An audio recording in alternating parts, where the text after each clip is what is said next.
Короче, ზვიად ბევრი ვიფიქრეთ ცოტა, აი ესეთი რაღაც გავაკეთე რა. ეს ჯობლური პულზე დავახვიე. იზოლაცია და აი აქ სპირალივით გადმოვახვიე სპილენძის მორთული. რაც ვიპოვე ეს გავაკეთე. Короче, იდეაში ეს პულტი არის პლუსი. ეს სპირალივით არის მინუსი. აი ეს დაუყენე ჩამოთვლილი გამომთვლილი, რაც ვიპოვე.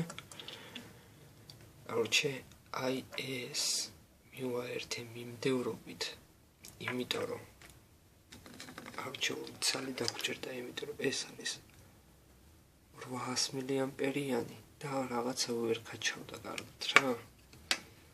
ამიტომაც შემოწმო 2 ცალი მოვიტანე.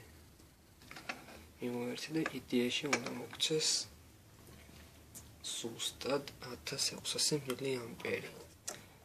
Просто ერთი ნაკლი საქმე რომ მე მგონია დულად იჟანგება და ამის გამოსწორება მე მგონი შეიძლება ვაფშე აღარ დაგჭირდება ფირფიტები. ყველაფერი ჯგულა და მიმდევრობითაა ჩართული. ეხლა ერთი გავუტესტოთ და ვნახოთ როგორ იმუშავებს.